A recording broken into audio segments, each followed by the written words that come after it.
Assalamu alaikum.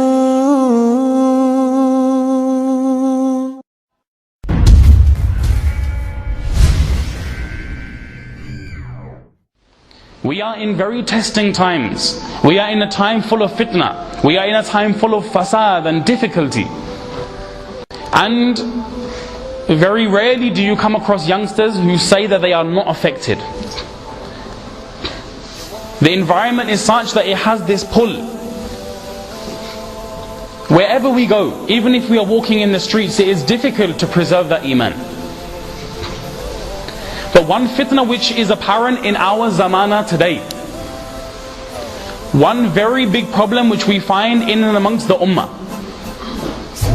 is we have those types of people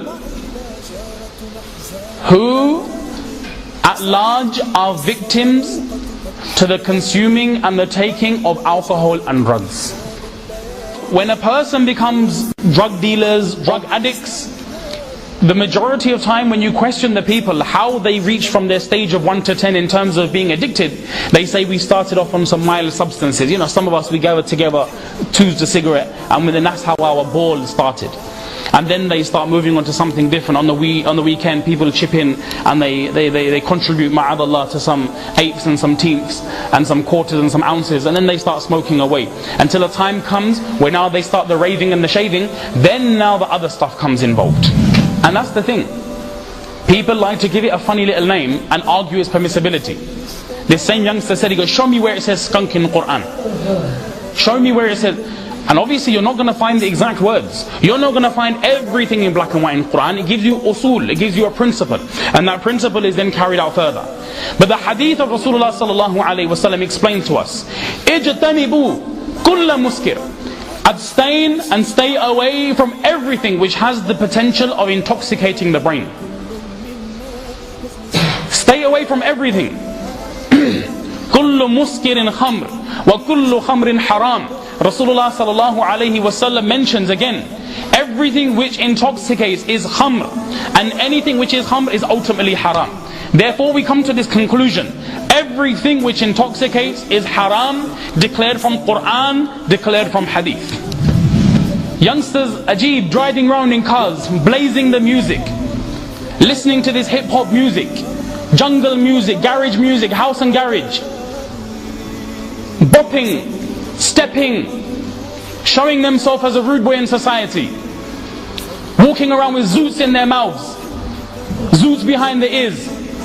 What has the Muslim ummah come to? That same youngster which Allah Ta'ala kept faculties of hidayat, he could have been a guide, she could have been a guide.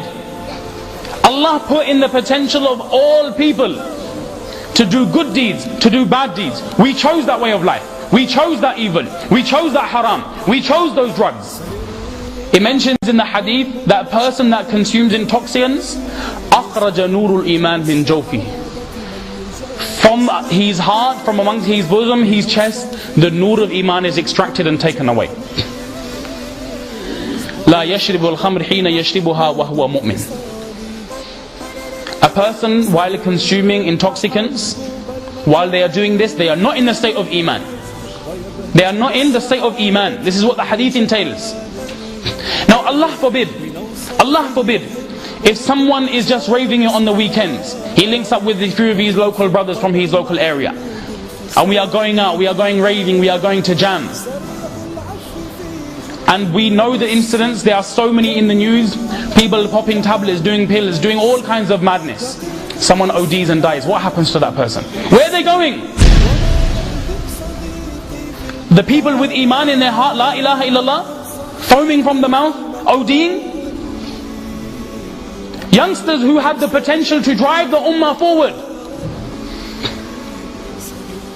listening to that rap music in the car, that fake gangster image,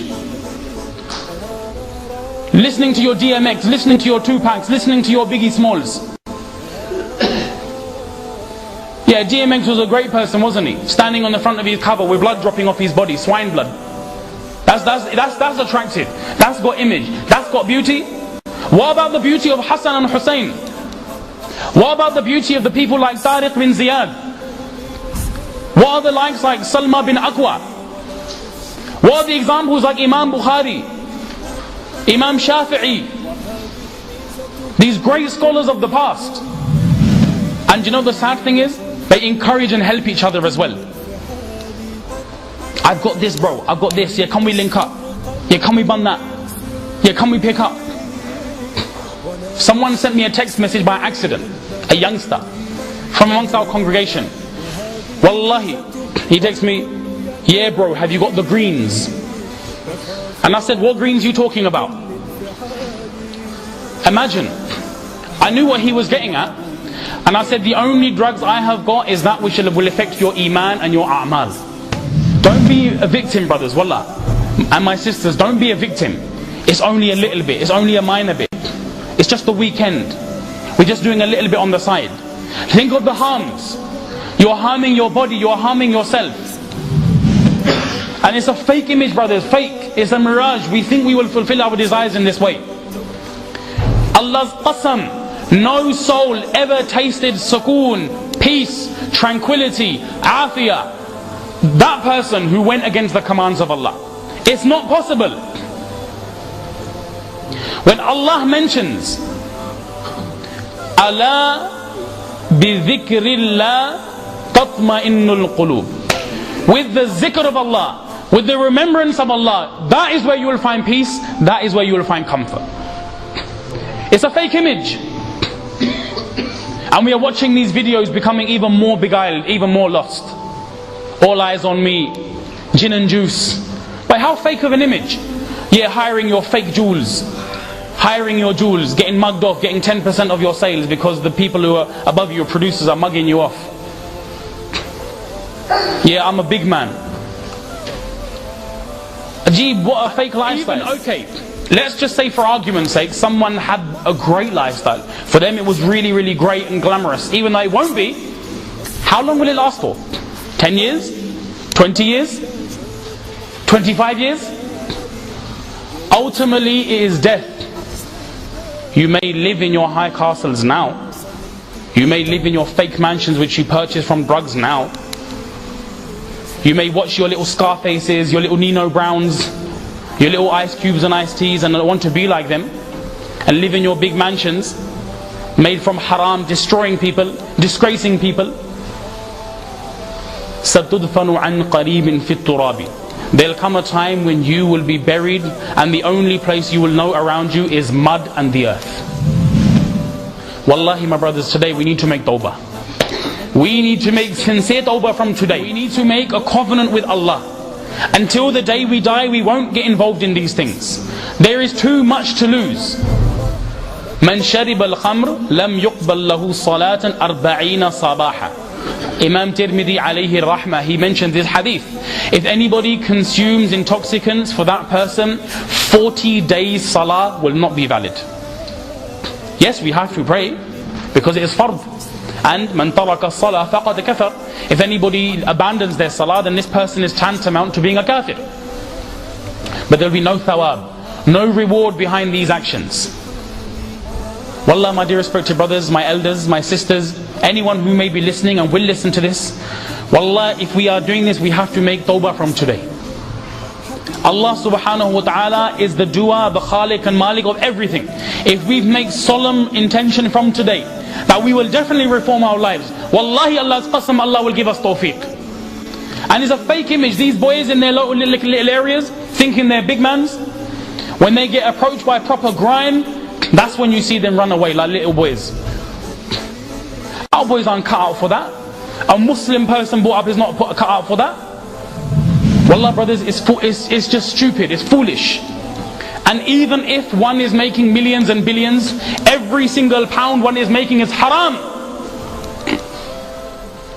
We are destroying lives. We are destroying people. Think of how many bad dua and how many prayers, supplications those mothers and those fathers have made against those people that are doing this. Do you think they can achieve prosperity in their life? We get given glamorous images on the TV. Scarface, Goodfellas, casinos. What happened to these people? Gunned down, shot down, dead. In the grave where now insects will eat the flesh of their bodies. shot, put down. Where is this a result of? Drugs, alcohol. It all starts from somewhere and goes to somewhere else. My dear respected brothers, let's not be victims to this. Let's not be victims to this. And if we know people who are doing this, we have friends doing this, we have family doing this, exhort them, tell them to make tawbah, make dua for them. And if we are involved in doing this, as I mentioned, we need to pull out our masalla and we need to pray to Allah. Oh Allah, I am weak, oh Allah. Oh Allah, give me the tawfiq to change my life. Give me the ability to reform my life. Give me the ability to kick these things, so just for once in my life I can spend one Ramadan in your complete ita'ah, in your obedience. Our salah is not accepted, our fasting is not accepted. Wearing haram clothing from that money, pushing that car, pushing that Rolex, it's haram. What salah is valid of yours? So that's why inshallah today, every single brother, whether they do this or they don't, 2 rakat salah we need to make tawbah. Everybody inshallah will do this inshallah. May Allah tabarak wa ta'ala give us tawfiq. Say ameen inshallah. May Allah give us tawfiq. May Allah give us the tawfiq to reform our lives, our families, our youth, our children, safeguard them and preserve our society, Muslim and non-Muslim. We make dua to Allah, He gives us this ability. Say ameen. May He give us the tawfiq and the ability to be able to rid this from our societies and rid this from our lives. نور على مر الزمان تألقا وأضاء للدنيا طريقا مشرقا وهدى من الرحمن يهدينا به للصالحات وللمكارم والتقى.